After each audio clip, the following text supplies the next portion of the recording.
Assalamualaikum warahmatullahi wabarakatuh. Perkenalkan, nama saya Maurida Nabila, NIM 200304129. Baiklah, di sini saya akan menerangkan materi dari konsep dasar bisnis internasional. Bisnis internasional adalah transaksi bisnis antara beberapa pihak dalam lebih dari satu negara, menurut Griffin tahun 2010. Konsep bisnis internasional. Bentuk paling tradisional dari bisnis internasional adalah investasi dan perdagangan internasional. Perdagangan internasional mengacu kepada pertukaran produk dan jasa yang melintas batas negara. Perdagangan ini melibatkan produk dan jasa. Pertukaran dalam perdagangan internasional dalam bentuk ekspor dan impor. Investasi internasional mengacu pada aset dari satu negara ke negara lainnya. Aset ini termasuk modal, teknologi, manajerial, dan infrastruktur pabrik. Ada dua jenis investasi lintas batas negara, yaitu yang pertama investasi portofolio internasional, yang kedua investasi luar negeri. Ruang lingkup bisnis internasional. Bisnis internasional merupakan seluruh transaksi bisnis oleh swasta dan pemerintah yang melibatkan dua atau lebih negara. Kegiatan bisnis ini bagi pihak swasta memiliki tujuan mendapatkan keuntungan yang sebesar-besarnya, sedangkan bagi pemerintah kegiatan bisnis ini bukan hanya untuk keuntungan semata, akan tetapi juga memiliki tujuan untuk kesejahteraan sosial. Beberapa alasan sebuah perusahaan ikut serta dalam kegiatan bisnis internasional. Yang pertama, untuk memperbesar penjualan. Yang kedua, untuk mengakuisisi sumber daya. Yang ketiga, untuk mendiversifikasikan sumber-sumber penjualan dan penawaran. Aktivitas bisnis internasional. Yang pertama yaitu ekspor. Ekspor merupakan menjual produk-produk yang dapat dibuat di dalam negeri untuk dijual kembali ke negara-negara lain. Yang kedua yaitu impor. Impor adalah membeli produk-produk yang dibuat negara-negara lain untuk digunakan atau dijual kembali di dalam negeri. Yang ketiga yaitu lisensi.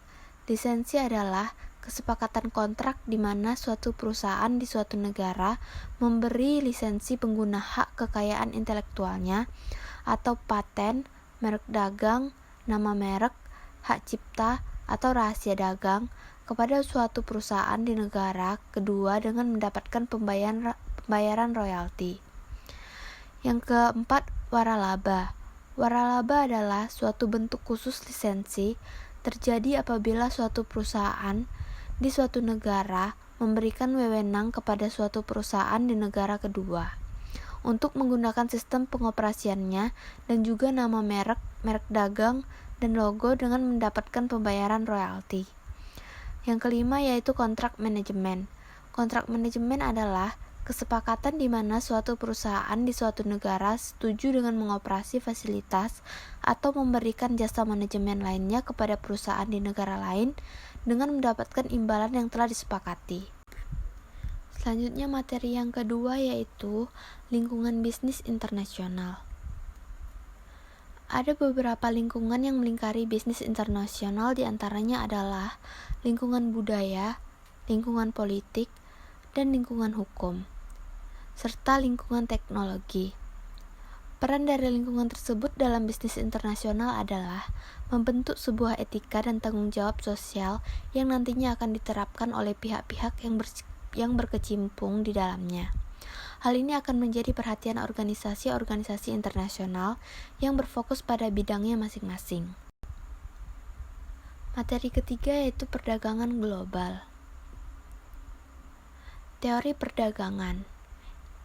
Teori perdagangan klasik terbagi dalam beberapa paham seperti merkantilisme, yang berarti berpendapat bahwa satu-satunya cara negara untuk menjadi kaya adalah dengan melakukan sebanyak mungkin ekspor dan minimalisir impor. Absolute advantage dari Adam Smith, mendasarkan pada besaran atau variabel real, bukan moneter, sehingga sering dikenal dengan nama teori murni atau pure theory perdagangan internasional. Selanjutnya, teori perdagangan modern terdiri dari dua, comparative advantage dari J.S. Mill dan David Ricardo. Teori ini mengatakan bahwa suatu negara akan menghasilkan dan kemudian mengekspor barang yang memiliki comparative advantage terbesar dan mengimpor barang yang memiliki comparative disadvantage. Yang kedua, teori Heckscher-Ohlin atau HO menjelaskan beberapa pola perdagangan dengan baik. Negara-negara cenderung untuk mengekspor barang-barang yang menggunakan faktor produksi yang relatif melimpah secara intensif. Teori investasi internasional. Ownership advantage theories. Teori ini menekankan bahwa perusahaan pemilik aset yang memiliki keunggulan kompetitif domestik dapat menggunakan keunggulan tersebut untuk dapat menembus pasar luar negeri melalui penanaman modal asing atau PMA. Internalization theories. Teori ini menerangkan perusahaan meluaskan usahanya dengan memperhitungkan transaction cost.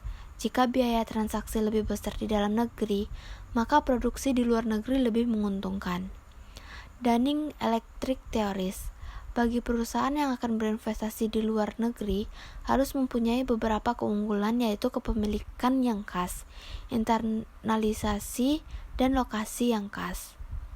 Teori keunggulan monopolistik. Investasi langsung luar negeri yang dilakukan oleh perusahaan dalam industri oligopolistik memiliki keunggulan teknis dan keunggulan lain atas perusahaan pribumi. Ketidaksempurnaan pasar produk dan faktor produksi. Keunggulan pengetahuan memungkinkan perusahaan yang melakukan investasi memproduksi suatu produk yang disukai konsumen sama dengan buatan lokal. Dengan demikian, perusahaan dapat mengendalikan harga jual dan lebih unggul dari perusahaan pribumi. Investasi silang. Investasi langsung luar negeri oleh perusahaan oligopoli di negara asal masing-masing sebagai tindakan pertahanan. The follow the leader theory. Knickboxer.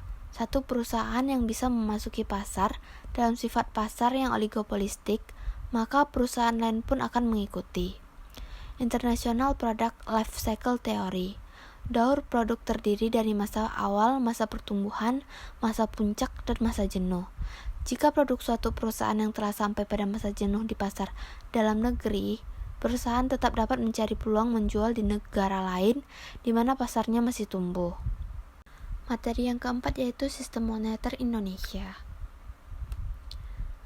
Moneter internasional dan sistem finansial memainkan peran sentral dalam ekonomi politik global sejak akhir abad 19.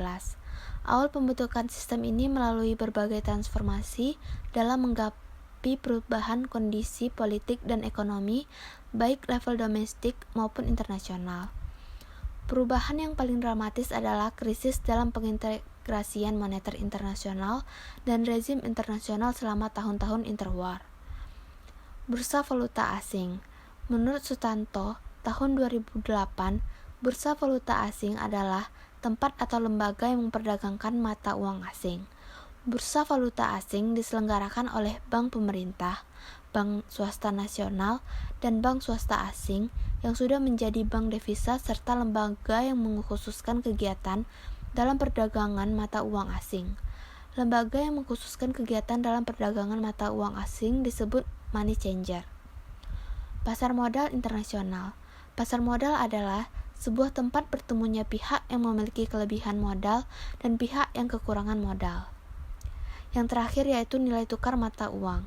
Nilai tukar mata uang atau yang dikenal dengan kurs adalah sebuah perjanjian yang dikenal di sebagai nilai tukar mata uang terhadap pembayaran saat kini atau di kemudian hari antara dua mata uang masing-masing negara atau wilayah. Materi yang kelima yaitu kerjasama internasional antar negara. World Trade Organization. Organisasi Perdagangan Dunia atau WTO adalah sebuah organisasi internasional yang menetapkan aturan untuk perdagangan internasional melalui konsensus di antara negara-negara anggotanya. Hal ini juga menyelesaikan sengketa antara anggota yang semuanya menandatangani set perjanjian perdagangan. WTO menyatakan bahwa tujuannya adalah untuk meningkatkan perdagangan internasional dengan mempromosikan hambatan perdagangan yang lebih rendah dan menyediakan platform untuk negosiasi perdagangan dan bisnis mereka. Integrasi regional. Integrasi ekonomi regional adalah perjanjian antar negara dalam suatu wilayah geografis untuk mengurangi sampai menghilangkan hambatan tarif dan non-tarif atas barang dan jasa serta faktor produksi. Tumbuhnya integrasi ekonomi suatu kawasan didorong oleh potensi ekonomi dimaksimalkan sehingga mempunyai daya saing lebih baik. Potensi politik terutama bagi negara kecil tetapi kaya. Resolusi konflik.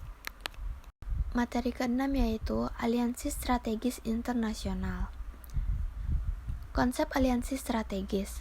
Aliansi strategis adalah hubungan formal antara dua atau lebih kelompok untuk mencapai satu tujuan yang disepakati bersama ataupun memenuhi bisnis kritis tertentu yang dibutuhkan masing-masing organisasi secara independen. Ruang lingkup aliansi strategis. Yang pertama, pengembangan strategi. Pada tahap ini akan dilakukan kajian tentang kelayakan aliansi, sasaran dan rasionalisasi, pemilihan fokus isu yang utama, dan menantang pengembangan sumber daya strategi untuk mendukung produksi, teknologi dan sumber daya manusia. Pada tahapan ini dilakukan penyesuaian sasaran dengan strategi keseluruhan perusahaan atau korporasi. Yang kedua yaitu penilaian rekanan.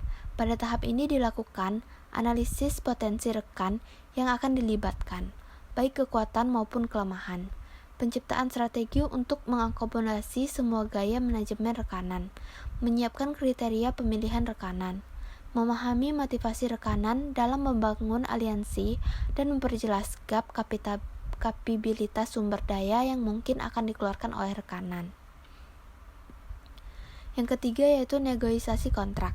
Tahap ini mencakup penentuan apakah semua pihak memiliki sasaran yang realistik, pembentukan tim negosiasi, pendefinisian kontribusi masing-masing pihak, dan pengakuan atas proteksi informal, pasal-pasal terkait pemutusan hubungan, hukuman atau penalti untuk kinerja yang buruk, dan prosedur yang jelas dan dapat dipahami dalam interaksi. Yang keempat yaitu operasionalisasi aliansi.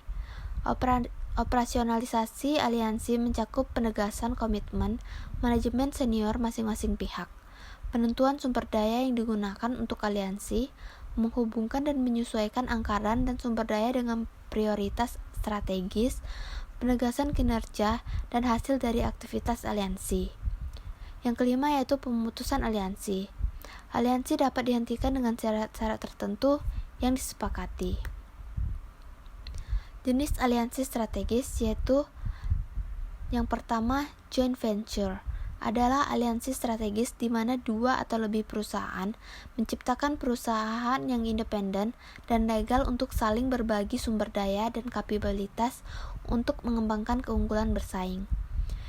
Yang kedua yaitu equity strategic alliance adalah aliansi strategis di mana dua atau lebih perusahaan memiliki presentasi kepemilikan yang dapat berbeda dalam perusahaan yang dibentuk bersama, namun mengkombinasikan semua sumber daya dan kapabilitas untuk mengembangkan keunggulan bersaing. Yang ketiga yaitu non-equity strategic alliance adalah aliansi strategis di mana dua atau lebih perusahaan memiliki hubungan kontraktual untuk menggunakan sebagian sumber daya dan kapabilitas unik untuk mengembangkan keunggulan bersaing. Yang keempat, global strategic alliances adalah kerjasama secara partnerships antara dua atau lebih perusahaan lintas negara dan lintas industri. Terkadang aliansi ini dibentuk antara korporasi atau beberapa korporasi dengan pemerintah asing.